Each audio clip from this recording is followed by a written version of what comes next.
Hey, welcome everyone to the EBA webinar podcast series. My name's Aaron Smith. I'm your host, and I'm joined by Nancy Bakeman with EBA. We just got off an incredible summit, and unfortunately, we don't have room for everyone. And there are topics that we wanted to have there and great people that we wanted to have at the summit that we couldn't fit in. So fortunately, we've all recovered. Hopefully, you've recovered too. And we've got a great team here today to present. I want to introduce Megan Duff with the Association for Energy Affordability, Jonathan Woolley with Eminent Systems, Brett Webster with our friends at RMI, and Stet Sanborn at Smith Group. And Stet and I were talking as we got ready for today, and we know all of the same folks, and they're really excited to talk to you about combined mechanical systems, which I know has been an ask for many years from those of you builders that I've talked to. Um, Focusing on retrofitting of residential electrification. But I don't know. I mean, Stat and Megan, I think there's going to be some crossover to potentially new construction as well, in my mind. We do have a Q&A section and the chat section open. I think the way that we're going to run it today is have folks post questions in the Q&A or the chat, and then our incredible panel will kind of answer those in real time as we're going through. So that being said, welcome everyone. And I want to turn things over to Megan Duff. Thanks for being here, Megan. Great. Thanks a lot, Aaron, for the introductions, and thanks to the EBA crew for hosting us. We're super excited to be here today. So we'll jump right in. So just to walk us through what we'll be talking about today. So as Aaron mentioned, we are covering combined mechanical systems mostly for residential retrofit applications. And we'll talk about a little bit why, but we'll start with what are they? What are the different types? And then we'll jump into some specifics and some research we're all working on together. And then what sort of the market looks like today for these types of systems. And then we'll take questions again, as Aaron mentioned, feel free to use the chat and we'll try and engage there as well. So I'm going to start off and just share what a combined mechanical system is. A combi system is a mechanical system that combines 3 or more major mechanical end uses into one system. And so it has the opportunity to utilize a single heat pump and heat source for multiple thermal end uses like space heating, space cooling, domestic water heating, and ventilation, and also provides the opportunity for thermal energy recovery as well. And so this chart on the screen here sort of classifies 2 categories of combined mechanical systems. You can have fully combined mechanical systems with all of those end uses in one package system or all in one box. Or you can have sort of a broader category of multi-function systems, which is any unit that combines 3 of those above functions. And so we'll talk about some of the advantages and disadvantages of the kind of broad strokes categories of equipment. So here's a couple of examples of all-in-one combined mechanical systems, the all-in-one box solution. So the 4 of us are on a research team together with a couple other folks, and we looked at the System Genius in the top right corner there. But as you can see, there's a broader market for these types of systems, albeit not many of them are in the US today. And so that's what we're sort of looking at through this grant. And then not all combined systems have to do it all. And in some cases, that actually makes them more right for retrofit applications. So you can see there are other multifunction systems that aren't in one box, or might use combine 3 of those major mechanical end uses into a single box, but pair with other mechanical end uses outside of it. So here are, again, a handful of examples. There's actually more of these products out there, and we're seeing more and more of them come on the market. You'll hear a little bit more about the Afoca all-in-one wall mount plus ERV unit and the Velara Aquatherm and some of the TK Fabricate units later on in this presentation. But to kick us off, why combined systems?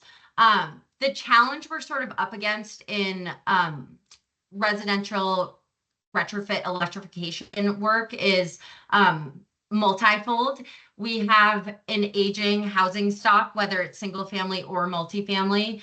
And there's a lot of deferred maintenance, particularly in the low income multifamily space, which is what, again, our grant was kind of focused on. There's also, I think the biggest and most well-known barrier to electrification in retrofit is the limited electrical capacity. So how do we electrify previously gas end uses that use a lot of energy in the home and maybe don't have the electrical capacity to take that on from going from gas therms to electric kilowatt hours? And how do we kind of work around that? Refrigerants are, and the propensity for refrigerant leaks is a huge challenge within mechanical systems across the board. And with electric heat pumps comes more refrigerant in use. And so how do we use lower global warming potential refrigerants or natural refrigerants to ameliorate potential consequences from refrigerant leaks? And how do we design systems that actually prevent leaks from the get-go or are less, have a lower propensity towards them? And then kind of the age-old question, why I think a lot of us are all here is how do we, buildings are a major part of the global warming challenge. They're a huge energy user within our society. And so how can we use buildings to be a part of the energy solution instead, as opposed to the energy problem? And so taking a look at why, like, the scale of these challenges, we're working in the California market again on this grant, but Stet, Brett, and Jonathan will all talk about systems that go beyond our grants work. But we're focused on California just by virtue of being funded by the California Energy Commission, which I'll talk about in a second. But these numbers up on the screen and the chart sort of paint the picture of the magnitude of the challenge we're up against and the scale at which we want to use combined mechanicals to help solve some of the deferred maintenance issues and energy intensity of buildings for mechanical systems. So you can see in California, over half of our residential multifamily building stock is built prior to 1980. And, you know, that's still over 40 years ago. And so we have aging housing, and with that, smaller electrical systems. So how do we electrify buildings' mechanical systems when this is sort of the landscape we're working within? And so again, why combined systems? Combined systems can be a solution to these challenges. They present a potential opportunity for scaling mechanical retrofits and their impact. So they have the potential for reduced installation time by virtue of being packaged and one system with one sort of installation retrofit in one fell swoop. There's also efficiency gains, both in energy efficiency of these systems, using electric heat pumps, and also leveraging potential heat recovery or thermal energy recovery, and also material use efficiency, using one heat pump instead of two or maybe even three. And then again, with those two things comes the potential for installation cost reduction. There's a great potential for reduced electrical barriers. These systems can use a single breaker or two breakers instead of 2 to 3. And also because of some of the energy efficiency gains and electrical configurations of the system can have reduced capacity needs as well. Talked about the energy recovery benefits, and again on the refrigerant volume tick, with having one heat pump you can utilize the same refrigerant for multiple mechanical end uses where those systems were historically or conventionally dispersed and using, you know, twice or more the volume. So there's a lot of advantages to these types of systems, and so we were eager to study them through this California Energy Commission funded grant that we received in kind of mid 2020. So we've been working together for the last 4 years or so. And we're basically studying or trying to design, fabricate, test, and field demonstrate a combined mechanical system that uses low GWP refrigerant. The four of us worked together on this grant, along with Andy Brooks from Association for Energy Affordability and also Tom Burke from Lawrence Berkeley National Lab. And we originally set out partnering with a manufacturer on an all-in-one combined mechanical system, and hit several fold roadblocks along the way, which Seth will share a little bit more about in a second here. But we have since sort of evolved the study to look at different form factors of combined mechanical systems and study their advantages and disadvantages and what is sort of more successful in the marketplace we're looking at, which is the residential retrofit market. So I'm going to pass it to Seth to kind of continue the journey here. Yeah, thanks, Megan. So on top of the challenge of actually getting a piece of equipment that fits in your building, finding one that has the load characteristics to meet the loads in the building, and also, as Meg pointed out, the challenges with electrical infrastructure. I mean, the world of retrofits is not easy. So none of us on this panel are going to be like, hey, here's your silver bullet. It does everything you want. Not only in this particular research project, but in all of our professional work, we've all struggled with finding the right solutions for retrofits. One of the biggest ones that actually came up in our the first sort of half of this project, where we were even trying to pick which type of system we are going to try to deploy, we realized that it's not just the system equipment, but it's also the challenge of new distribution through a building. If any of you work in existing buildings, and especially multifamily that are 40 or plus years old, a lot of times you've got quote unquote hot materials in the building. You may not want to touch that ceiling. You may not want to touch a wall. And so all of a sudden you've got some additional layers of challenges for moving heating and cooling and domestic hot water through a retrofit if you're going to abandon the system that's currently there. And so one of our first challenges out of the gate was not only picking the system, but trying to figure out what was the right system to move that energy around the space, whether it was air or water. And you're actually going to see a sort of a combination of solutions today. Next slide. So one of the things that actually came up in the very beginning, where we were trying to solve sort of this age-old question of how do you retrofit a building without touching too much?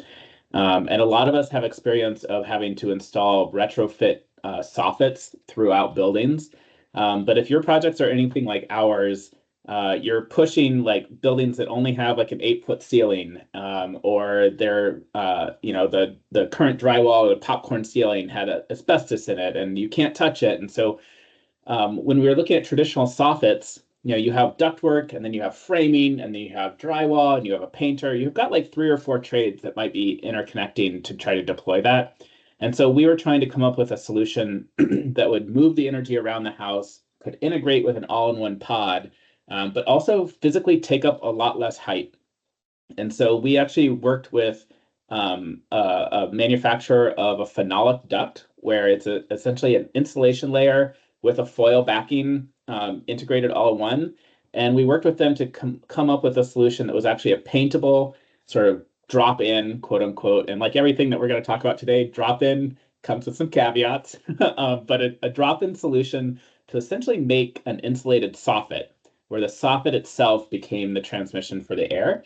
And so we could save about 4 to 6 inches of depth without having to have framing materials. So you can see the image here. We worked with Cool Duct, which is thermoduct / cool duct, and then helped them actually develop a new product, which is their soffit duct. So we kind of brought up the idea to them and said, hey, could we use your product and adapt it into a soffit strategy for retrofits? And you can see one of the other things that we were really interested in is, could that not only serve as a pathway for air, for cooling air, heating air, and exhaust, but could we also build in cavities to be able to do the movement of domestic water recirc, or potential electrical feeds as well, to really minimize how much we'd have to touch an existing building. Next slide. And this is where it started to get super complicated. I just want to say, bless Jonathan and his persistence as we went through trying to navigate how to weave a new distribution system into an existing building. So you can see on the lower right-hand side, this ended up being our sort of soffit design. And you're like, wow, that looks a lot more complicated than the original one that we came up, which was just really easy squared. And the reality is that we had to set the geometry of this to pass between existing framing as it poked through walls. We had to come off of header plates that were above walls. So there's a lot of things that once you start doing this strategy, there was some complexity that came into it. But from that standpoint, we were still able to come up with a distribution system that was extremely lightweight, paintable, could be installed in situ, with minimum additional contractor involvement. And so the image on the left, you can kind of see that spine down the middle of these two apartments where we designed the distribution with the cool duct. And then the image on the lower right, you can see how we were still able to provide a pocket to deploy a PEX distribution for cold water and hot water coming off of the combined unit. Next. So these are those iterations that I was kind of talking about earlier, where trying to navigate all these cross sections. So you might think it's super easy to just lay out a new duct that goes through 4 rooms. But like anything, when you're running into existing conditions, there's a lot of challenges. And so the idea of a quote, drop in all in one unit, if it's a centralized air conditioner, heating, domestic hot water, the reality is that no matter where you drop it, and you'll see some of the challenges that we had in locating it in the next slide, but no matter where you drop it, you still have to move that energy throughout the space. And so all those iterations were kind of born out of that challenge. In our particular demonstration site, the unit was very tight. Like there was pretty much no space to locate a mechanical pod indoors without significantly impacting the quality of life of the tenants, reducing their footprint, and also a huge challenge with the noise associated with the equipment. Like you're not going to locate this equipment in the living room, but we didn't have a lot of perimeter wall. So for this project, we ended up having to design a custom pod for the pod to sit in. So like a pod within a pod as an appendage to the building, which obviously started to push the cost boundaries of the simple drop-in solution of we're going to save all this effort, save all this time. We're going to drop in a single mechanical unit that can do everything. And then the reality started to fold in about the challenge of that. And one of the big ones was starting to run into some code challenges. Because these units are doing ventilation on top of heating and cooling, we need a way to make sure that we meet the code requirement separation between air inlet and air exhaust for this building. So this pod that we were working with, the System Air Genius unit, had a heat recovery ventilator as part of its component. But California code requires that powered HRVs have a 10-foot separation between inlet and outlet. Well, that is very challenging if you're limited to where you can poke through. So within our pod, outdoors, you can see the sort of Medusa hair of ductwork that we ended up having to do in order to get the return air where we needed it, the supply air into that soffit duct, the heating and cooling, plus the ventilation components. And so what looks like a very simple box to deploy became a huge challenge in actually finding a configuration that would work given the constraints of our project. So that's one of the things that we ran into. Brett and Jonathan are going to talk a little bit later about some of the alternate systems that came up that were a lot more amenable to sort of the challenges of installation. Next. So one of the other hiccups, so part of our research project, not only were we looking at a deployment in the field, but as Meg mentioned, one of our partners was Lawrence Berkeley National Lab. And we got to actually take these units into the lab and do some pretty serious testing on them for efficiency, output, all the characteristics that like a design team would need to know to be able to deploy these. And you can see once you open these units up, they are putting in a lot of stuff into a very small footprint. And one of the big impacts of that is actually a resulting hit on efficiency. So if you think about how big your heat pump, if you have a heat pump outside your house for space heating and cooling, how big that might be, it's a pretty big footprint. Now squeeze it into an even smaller little box, put it indoors, and put a whole bunch of other stuff around it. And you'll notice things like the number of coils in the left-hand image. Stacking up that many coils in sequence or in series flow presents a huge efficiency challenge. There's just not enough surface area to get air across there and to get really high efficiency. And so that a number of challenges we came up during the testing we're focused on the pretty poor performance that a lot of these all-in-one units have because they just don't have the square footage to get really high efficiency out of the equipment that they have. And then in the image on the right, you can sort of see that it gets even more complicated once you start to integrate hot water systems and storage and volume for storage, and making sure that all those systems are talking to each other really well. So I'm going to hand it off, I think, in the next slide, and you're going to start to see some of the alternate systems that we started to play with after we sort of saw some of these challenges of deploying a truly all-in-one system. Great. Thanks so much, Megan Stett. Cool. So as some of the challenges have been highlighted about sort of the everything in a box magic pod that could solve all of our mechanical retrofit issues, I'm going to talk now about a couple of options for combined systems that offer heating, cooling, and ventilation and take out the domestic hot water service. And, you know, with one thing that we've found is with most of these sort of all-in-a-box systems, commonly the largest part form factor wise is the domestic hot water storage tank. And so with these systems I'm going to talk about now, we'll sort of ask the question, okay, well, what if we remove that largest part? What can we do with form factors to still deliver heating, cooling, and ventilation? So next slide, please. So the first approach I'm going to talk about is a product that folks may be familiar with. It's a through-wall heat pump from Efoca. This is their all-in-one wall mount unit. And as the name describes, it mounts on an interior wall, and then it utilizes two 6 or 8 inch circular penetrations that you can see in these images that go to the outside and for heat pump source and sink air. The image on the left shows that heating and cooling heat pump in front, and then it shows the ERV module in back there with all the numbered labels on it.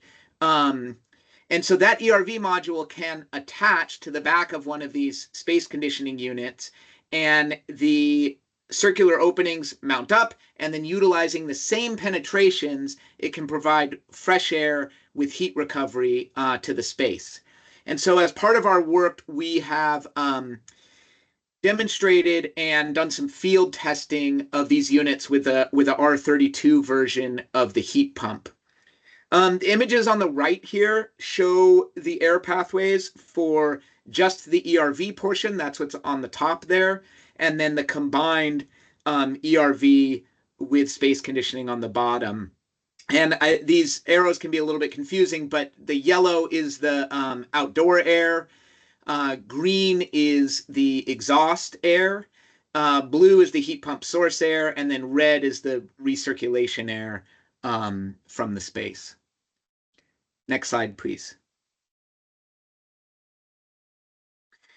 So these types of units may be especially useful for retrofits that pair electrification or mechanical system upgrades with envelope upgrades. And so our demonstration site for this unit was down in Corona, California, and it was a comprehensive retrofit that included applying these exterior prefabricated wall panels to the outside of the building.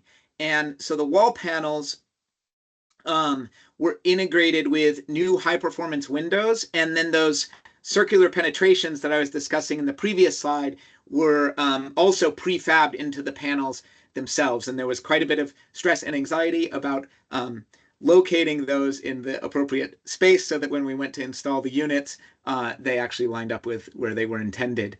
So these types of wall panels greatly improve the insulation, but they also greatly improve the air tightness to an old building like this, and to the point where mechanical ventilation is certainly warranted. So then having kind of a drop-in unit that can do space heating and cooling, but also provide that ventilation is especially exciting. And I would note, particularly in light of some of the challenges Stett described with routing new distribution in a retrofit scenario, this wouldn't require any ducting to the space. Next slide, please. Great. So some of our learnings thus far. So you can see one of these units installed here on the left. Obviously, the side panels are off. This is during some of the field testing that our team did to evaluate the field performance, especially of the ERV functionality. And so some of our learnings through this demonstration and field validation have been, that there are some real pros associated with this kind of combined system approach, that the unit can just mount on a wall and requires no distribution from there, can ease a lot of core challenges in a retrofit scenario. The fact that they are sort of room size units and are modular means that the same unit can adjust to many different home sizes and loads. You just add more units where you need them and take them away where you don't. And then the fact that this ERV module is an optional add-on also creates an attractive value proposition with that modularity piece, where in instances where you have another ventilation system, or there is that's adequate and you don't need it, you don't need to spend the extra cost, and it does end up increasing the thickness of the overall unit by about double. So that's hanging out by about 12 inches off the wall there.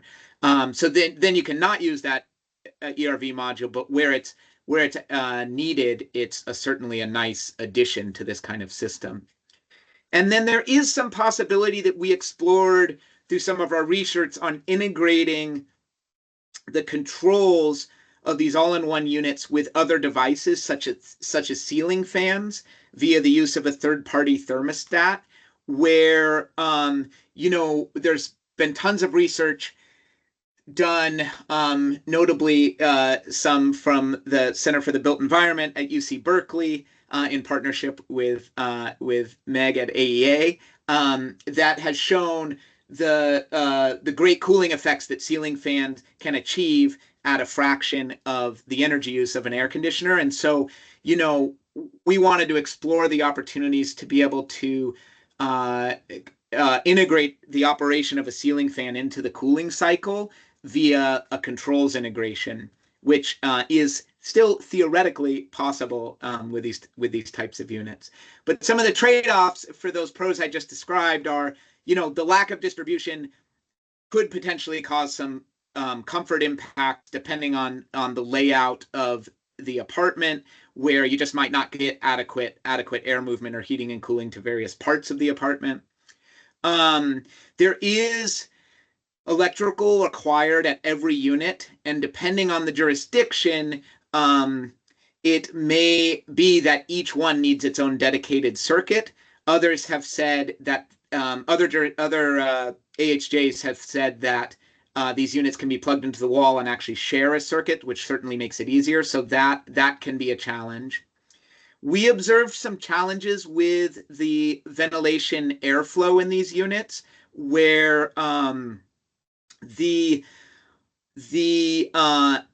extract air that should have been going to the outside was actually just getting sucked back up by the ERV supply air, such that there was actually very little fresh air being supplied to the space. And so some of the great work that Jonathan and some other folks did really evaluated how those air pathways within the unit could be better separated. And then those recommendations were taken quite seriously by Evoca, the manufacturer, and they've since upgraded the design of these units to better compartmentalize that airflow so that you're actually getting more effective fresh air into the space.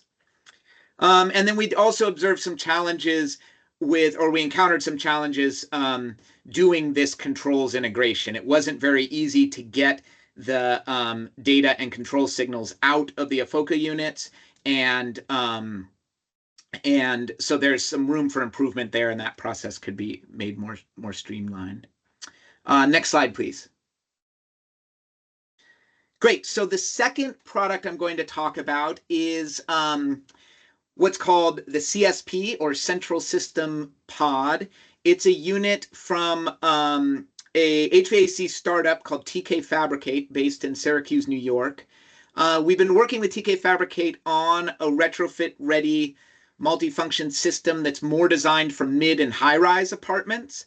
And the idea is that the central system pod sits in the unit and contains a water-to-air heat pump paired with an ERV, with an integrated economizer, and all the controls and controls interface are prepackaged, as well as all the power routing, such that you just need to connect make one power connection to the unit, and then all the other components will receive whatever power they need. You can see in the rendering on the left here, this is how the unit would look in an apartment, where it sits along an exterior wall and ideally also along an interior partition wall. And then there's ducted distribution from the unit to the various parts of the home. And this would ideally employ actually that type of cool duct solution that Stet described. Some of the features of this design are that it pairs with a central plant or geothermal loop. It needs water as a source for the heat pumps. And so in a building with, there's lots of these mid and high-rise buildings with existing heating only hydronic boiler plants and that also have central domestic hot water, where often the pipes are in reasonable shape in those buildings. And now they may not be, but to the extent that they are, this approach would allow you to reuse that domestic hot water distribution, as well as potentially the heating risers that go to each apartment, because it stays as a two-pipe system to the water source heat pump. And then so you would just need the new ducted distribution within the apartment, for which hopefully this cool duct type solution can be viable. And then you don't need any central exhaust shaft or makeup air, because ventilation is handled at the unit level. You also get some heat recovery benefits that are inherent in that central neutral water loop during whenever simultaneous heating and cooling are going on. So think in the shoulder seasons. And then in the summer, you can recover some of the waste heat from cooling in the units for domestic hot water at the central plant. Next slide, please. There's also remote monitoring and performance tracking built into these units, such that, and as well as an optional monitoring and maintenance contract. So this is a screenshot of the dashboard, and then on the right there, you can see some of the trends over time. But this allows either building staff or maintenance to examine the performance of these units remotely. And then it also, with this sort of add-on contract approach, TK Fabricate can monitor these units remotely and provide maintenance whenever is needed, which I think is particularly attractive in like affordable multifamily housing that may not have building staff that are constantly looking at the performance of these types of units. Next slide, please. So here are this is the alpha version of this product on the left there, which it looks like a garage project, and it was, in fact. And you can see the ERV core in the upper section there, and the water source heat pump is sort of on the lower half. One of the things that's come up for us in working on this product has been the refrigerant transition has actually caused the specific water source heat pump we were using to be discontinued. And so we had to find a new manufacturer and kind of adapt the design to around a new heat pump product. And that's what's being shown in the beta version in the middle there, which is still in production. Some of the pros and trade-offs, it looks like the trade-offs didn't show up there, but some of the pros and trade-offs associated with this product. So including an outdoor air economizer that uses the heat pump supply fan can be a big advantage, particularly in climates like California, where we know there is a lot of advantageous hours available for economizing, but it's just not a very common feature to find in small residential equipment. Including a water source heat pump makes these units compatible with a variety of neutral water loops from geothermal, from a central plant, or even from this emerging interest in thermal energy networks. I mentioned sort of the heat recovery benefits. And then by kind of prefabricating or packaging all the components and controls, our hope is that you'd see some benefits on the install side in reducing time and cost associated with that. And we're underway with 2 demonstrations of this particular product, so we'll have more to report out on that soon. And then the built-in monitoring and maintenance is also a nice feature for a system, especially a hydronic system that includes a central plant. It does require this neutral water loop, so that can, that doesn't make it applicable everywhere. But like Stet said, there's no real silver bullets in this space. And there is also a trade-off when using a central plant. There is some system efficiency hit by having to recondition that loop water at the central plant and then utilizing it in the space. That gets traded off with some of the heat recovery benefits. So on net, it may not be that huge. And then for the last 3, I think the added components and costs being worth it are kind of the trade-off that's probably still under investigation, like just how much install time and cost can it save? And are the additional heat recovery components and storage tanks, do they really pay for themselves in how much energy you're able to save? These are questions that are sort of still under investigation. But anyway, those are some examples of ways we're looking at these combined systems, offering just the heating, cooling, ventilation portions. And then I'm going to pass it to Jonathan to talk about another 3-in-1 combination. Right on. Thank you, Brett, Megan, and Stet. My name is Jonathan Woolley with Eminent Systems. Happy to be here today and share with you all. I'm going to talk a little bit about 2 different technologies that are both, we could put in the category of multifunction heat pumps that are doing heating, cooling, and domestic hot water, but don't sort of within their modular pod arrangement directly address ventilation or other services. Go ahead, Megan. So I'm going to talk about 2 technologies. The first one is one that we tested in this project that Megan and Brett and Stet have been talking about. The second is one that I've been investigating through other projects and installations with LB&L and others, and which, as I'll tell you more about, was just a concept awarded the grand prize in the Department of Energy's Easy Home Electrification competition. So I don't have favorites, but you can see where I'm going. The first technology is what I would call a split unitary combi heat pump.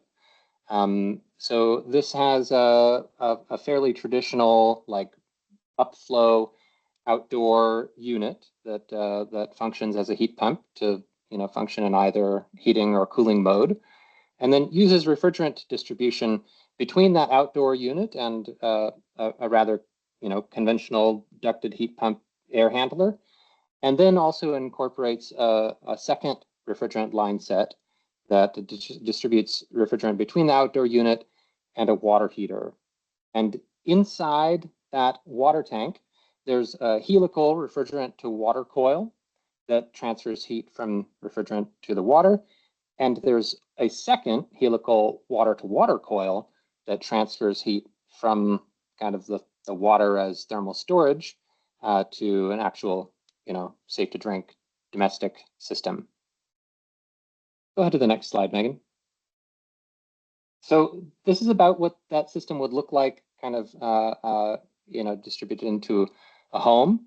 You can see readily some of the key advantages here are that it mirrors pretty directly what I'd say is the most common type of mechanical heating, cooling, and domestic hot water system in residences and many multifamily residences. Go ahead to the next slide. Oh no, go back one more.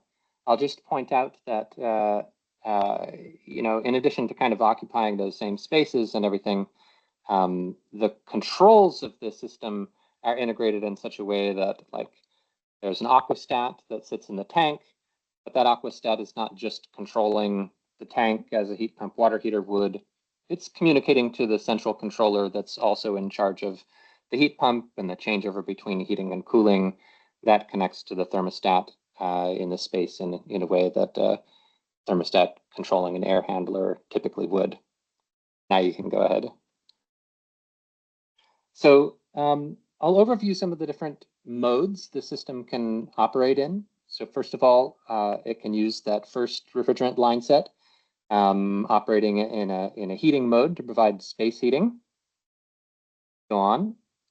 We can switch over one of the reversing valves to have that heat pump then provide space cooling. Next. And then we can utilize the, switch over the reversing valves in such a way that we're utilizing the secondary refrigerant line set to distribute heating to the domestic hot water tank. Go ahead.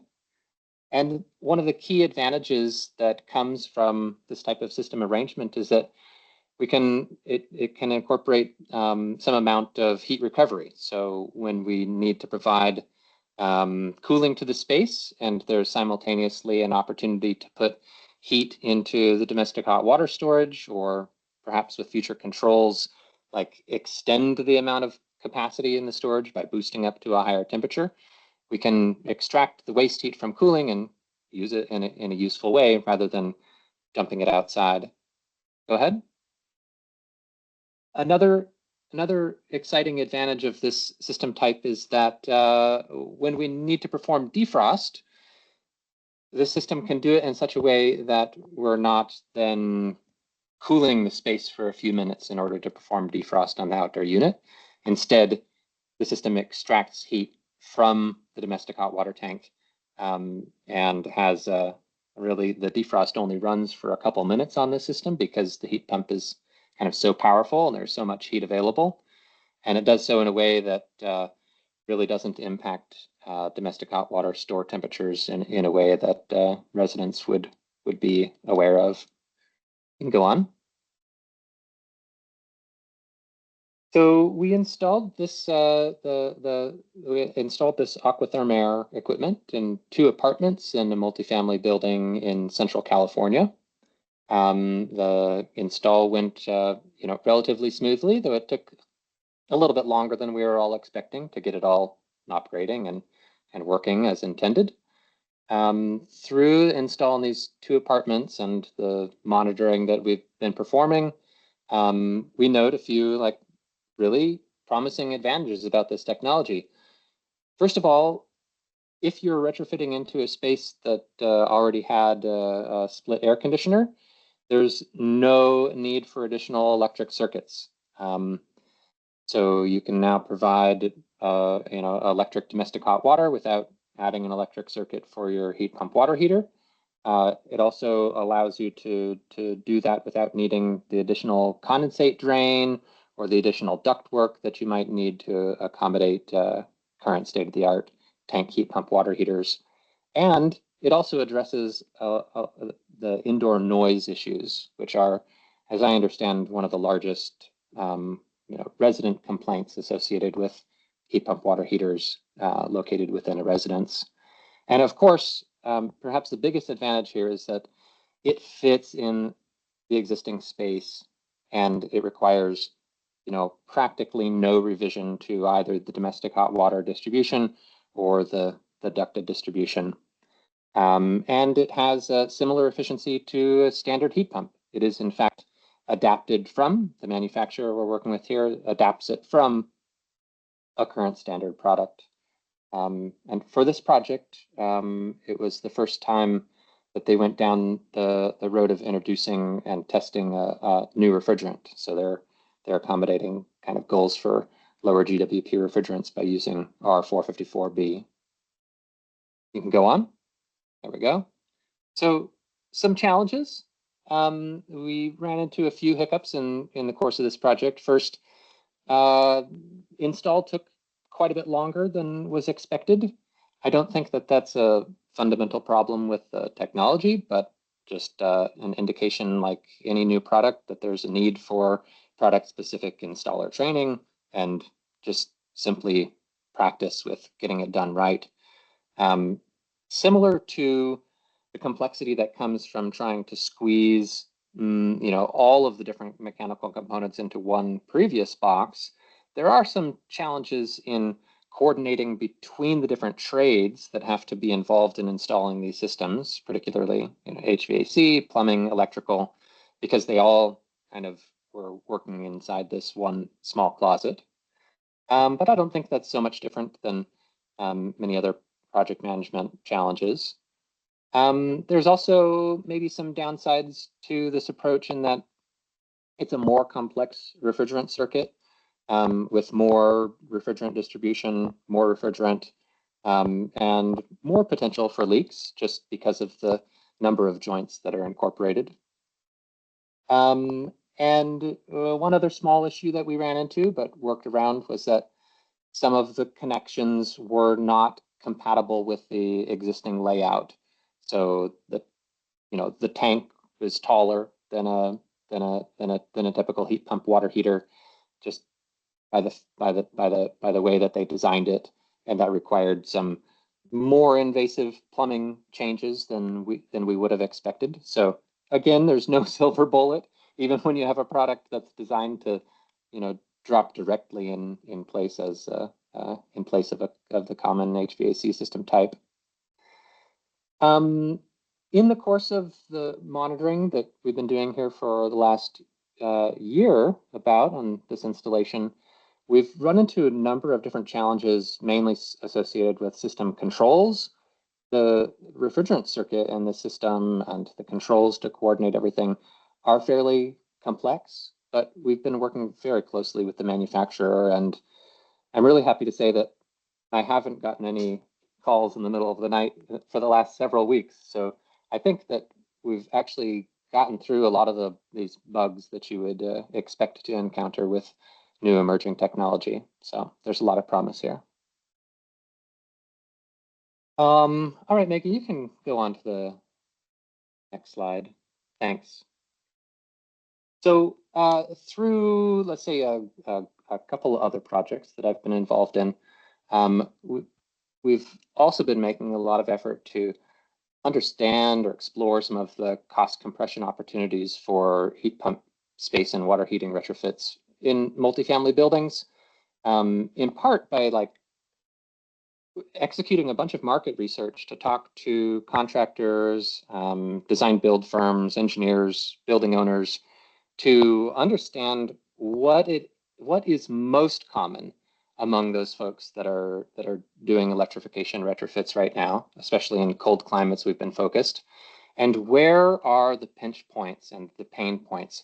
What are the factors in these installations that are driving the high costs? We want to reduce them so that we can help to advance more decarbonization work. You can go ahead to the next slide.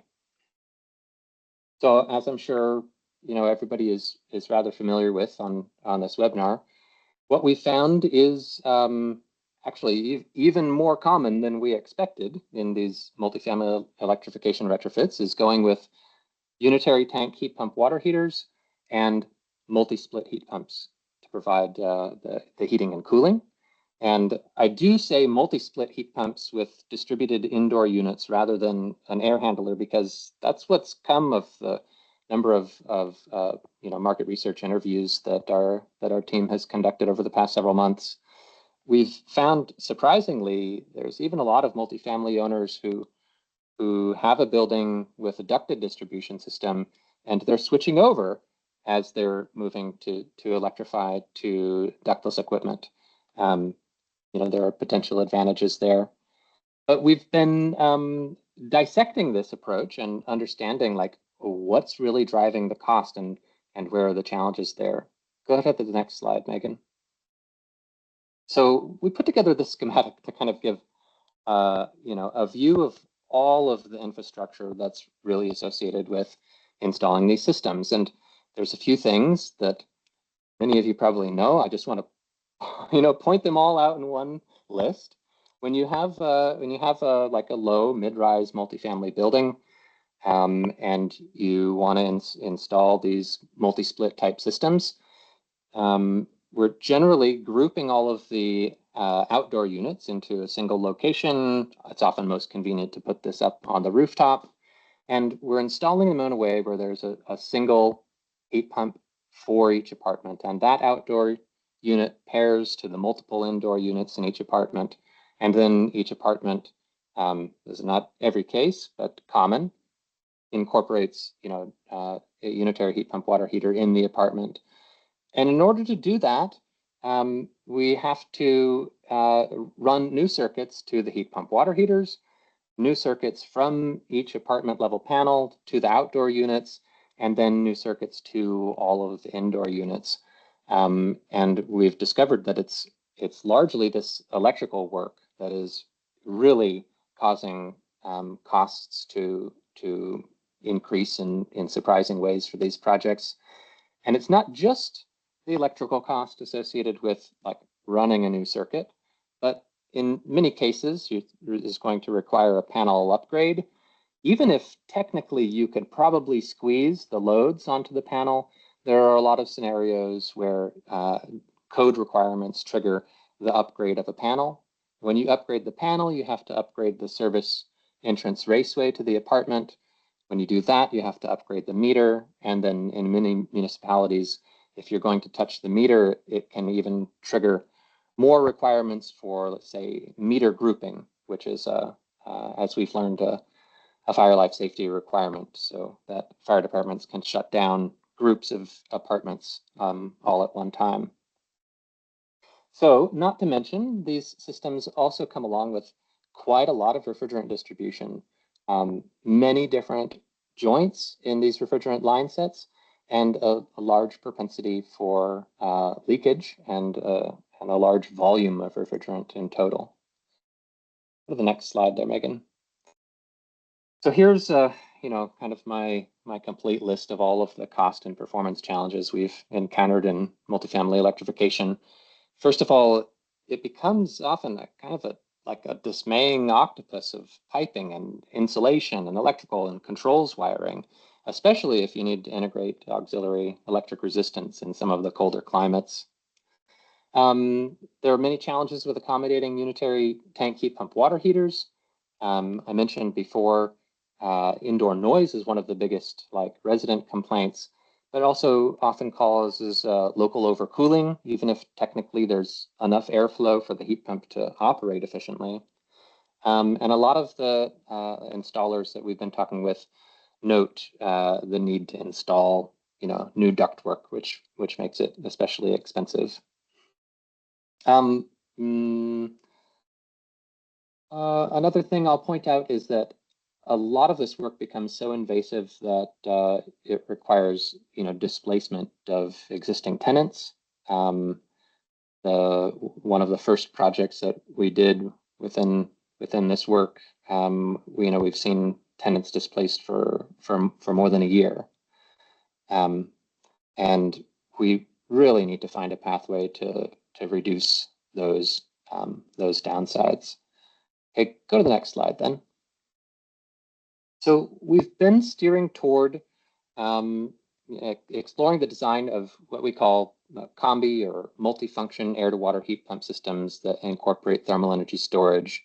This is a simple single-line diagram to tell you about what the system can do, but it's an air-to-water heat pump, or can be a modular group of air-to-water heat pumps that contain all of the refrigerant inside, the kind of like monoblock form factor, as it's called, and then distribute heating, cooling, and hot water to distributed thermal storage elements, as are depicted by this dual volume tank here, which can be located in each apartment or in whatever is the most convenient place in the building to provide domestic hot water, and then to circulate using hydronics, heating and cooling to ductless fan coil units, or flexibly other types of hydronic terminal units.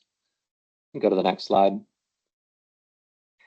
And here, by comparing back to that previous schematic, is a great visualization to show you just how much simpler this approach can be if it's designed in a thoughtful way.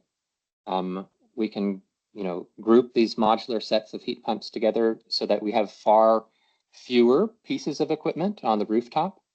We can power that modular group of heat pumps from the central house meter, which may, of course, require some electrical circuit upgrades, but it doesn't require circuit upgrades within each apartment.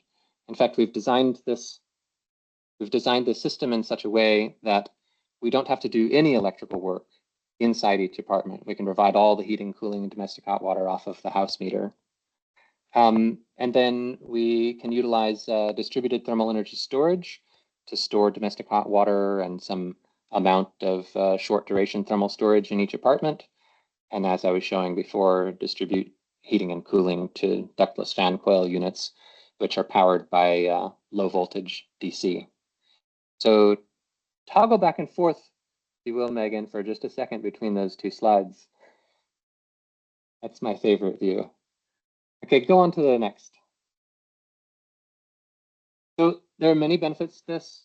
First of all, most importantly, it eliminates apartment subpanel upgrades, reduces the overall need for new electric circuits, reduces total building ampacity requirements, and reduces peak electrical demand. As I said, reduces the number of heat pumps, greatly reduces refrigerant use, and almost completely eliminates any greenhouse gas risks associated directly with refrigerants, because first of all, it allows the use of very low GWP refrigerants, and also I'd say nearly eliminates the risk of leakage of refrigerants. As for installation, there are a lot of advantages, in particular that it reduces by more than 50% the total amount of piping and insulation that needs to be installed. It reduces the overall electrical work and controls work, reduces construction complexity. Hopefully those things we expect can reduce resident displacement. And by switching to hydronic distribution, it means we can do all of the heating, cooling, and hot water distribution with lower cost polymer pipe like PEX instead of needing copper for all of our refrigerant distribution. And then the design of the system and the incorporation of thermal energy storage helps to reduce the inefficiencies associated with low load cycling during all of your kind of like moderate outdoor temperature periods, which improves overall efficiency. And allows for some of the other efficiency benefits associated with like ductless systems, including improved comfort control and avoided loss of energy through ducted distribution. Go to the next one, Megan. So I'm really excited to say that over the past year or so, I've been collaborating closely with a startup in the Pacific Northwest called Aris Hydronics, where we've been taking these concepts about combi, multifunction air-to-water heat pump equipment and prototyping them into like a factory-built modular approach that could streamline the retrofit in multifamily buildings. Working together with Aris, we built a prototype in their warehouse outside of Portland, and this project just recently was awarded the grand prize by U.S. Department of Energy's Easy, Equitable, Affordable Solutions for Home Electrification prize competition. Go to the next one. These are just some images of the prototype that we put together, which is just about to begin some ongoing functional testing as part of a follow-on grant that Aris was recently awarded. So I'll leave it right there.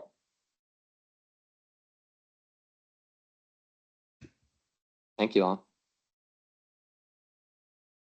So Jonathan, did you just tell me that we're back to four pipe systems that were the Cadillac back in the 1940s? And that your discovery has been that we were doing it right 100 years ago. But now we're electrifying that system, right? Now we can do it with heat pumps. Now we can do it with heat pumps. Yeah.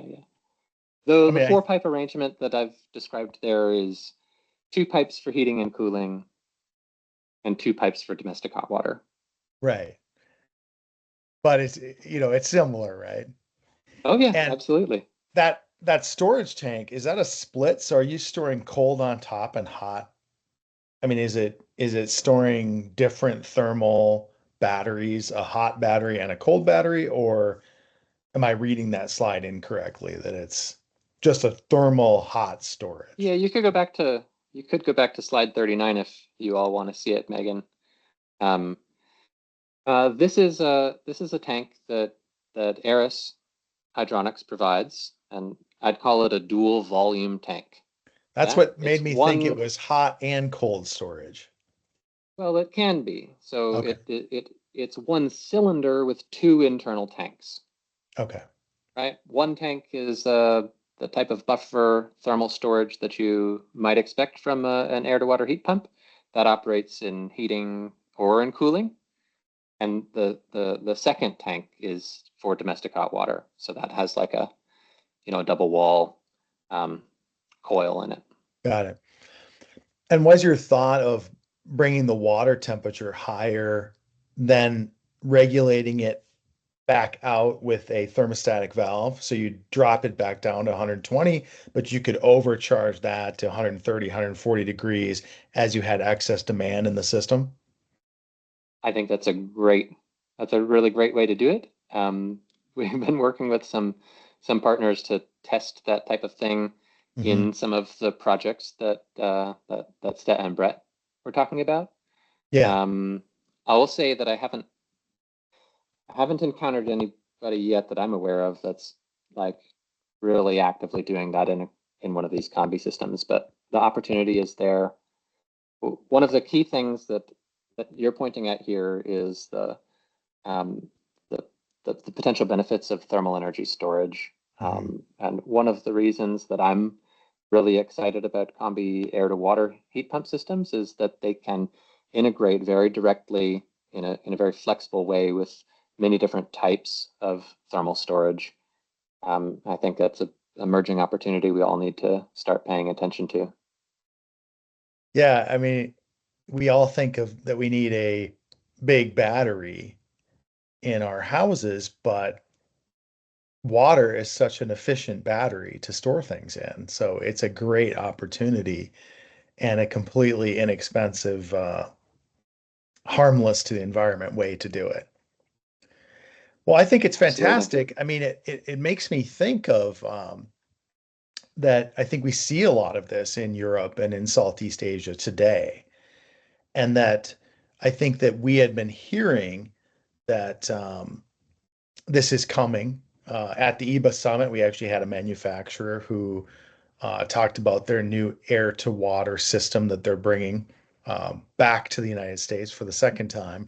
But I think the time is now. Uh, and I just want to thank the entire panel, Megan and Stat and Brett and Jonathan. Thanks for an incredible study and incredible results. And again, I don't know if you have more to share this next year coming up, or is that wrapping the study, Megan? Yeah, so our study wraps up in March, and Okay. we have some folks from the Energy Commission on the line, so we Yeah, want to thank them for all of the absolutely. support and funding over the years. But yeah, we are in the midst of our data analysis and finishing up with data collection, so we'll have Yeah. more to share by way of performance and whatnot. Well, since we've got some Midwestern ties, we'd love to invite you back to the EBA Summit in St. Paul, September 17th through 19th, to present kind of a wrap on this because it's just a great comprehensive study. Um, and thank you for all your efforts on this. Oh, thanks for having us, Thanks a Aaron. lot.